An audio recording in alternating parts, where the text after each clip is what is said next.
So you now live in Brookline, and you grew up. Always have. You always grew up in Brookline. Except Okay. for the first 5 days of my life when I was at something called the Boston Lying-In Hospital, which was the place where all the babies were delivered in those days. Yeah. So you grew up. You're Greek, and you were born into an immigrant family. Right. You would obviously have achieved the American dream by growing up in the American family, and then rising to become, governor of the Commonwealth. How do you think that the American dream has stayed or changed the same from when you were, growing up and achieving it to now? I think it's very much alive and well. Yeah.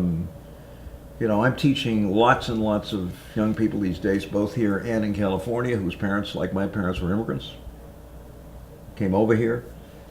The one difference may be that at least a significant chunk of that immigrant population is highly educated. Not all of them, obviously.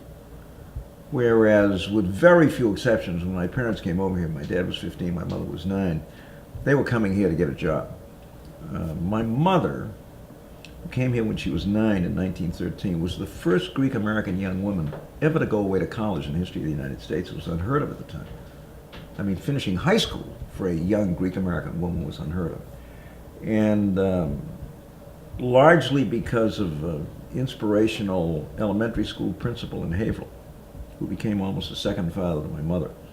She stayed in school, graduated from high school, and Mr. Gray said, and you're going to Bates College in Lewiston, Maine. But at that time, the idea that a young Greek immigrant woman would leave her home and go away on her own to college was almost unheard of. So they were the exception to the usual rule. I mean, most of my aunts and uncles were working in shoe factories and cooking in restaurants and that kind of stuff. All of their kids, however, all of their kids went on to college and to professional careers, which I think is typical. Now I see the same thing happening, except it's a different part of the world where more and more immigrants to the United States are coming. Obviously in California, a lot of it is from Latin America, not exclusively. I mean, I have kids in my undergraduate classes at UCLA that come from south of the border, they come from Asia, they come from the Middle East. In fact, I co-teach a course in California, what's called California Policy Issues in California. And a few years ago, I decided to go through my class list and just kind of get a sense of where these kids were coming from ethnically. Of the 65 students that I and my colleague, Dan Mitchell, teach in this class, only 7 of them were of European origin. Where were the rest of them from? They were African American, they were Latino American, they were Bangladeshi American, they were Filipino American, they were Iranian American, they were Armenian American. I mean, just incredible diversity. And these kids in 20 years are going to be running the state of California. So I'm very encouraged. That doesn't mean that we don't have a lot of work to do. But anybody who doesn't think that the American dream is alive and well doesn't understand the U.S. And in point of fact, with all of our issues, this is a much more open and tolerant society. I mean, the Boston I grew up in, folks, was racist, it was anti-Semitic. A person of color couldn't live in the town of Brookline unless he lived in the basement of an apartment house and was a janitor. That was it. That was it. And the same was true of Asian Americans. They ran what we called Chinese laundries and lived in the back of the store. And that was not just Boston, that was the United States of America, only worse in many places. So we've come a long way, and a lot of it has to do with people who just wouldn't tolerate this kind of segregation and discrimination and decided to do something about it. So growing up in an immigrant family, right? Was there like a real difference in lifestyle, at least compared to like an average American household back then?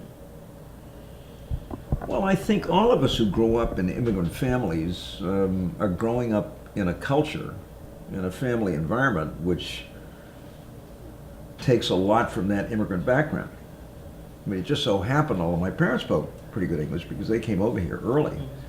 My grandmother, my dad's mother, lived with us for the first 7 years of my life, and she didn't speak a word of English. So I grew up, fortunately for me, bilingual in Greek. And then discovered that the Greek and Spanish accents are identical. So if you speak Greek, you speak perfectly accented Spanish, even though the languages are quite different. And I think that's true of most of us who grow up in that kind of an environment. Was I brought up in the Greek Orthodox Church? Yes. Was that an important part of my growing up? Yes. And yet, you know, I was going to school with lots and lots of kids. I mean, I don't think in Brookline we had 40 Greek families total. So I was going to school with a lot of kids from other backgrounds as well, and that was an important part of my growing up too. But no question that the Greek community played an important part of my early life and my subsequent life, for that matter.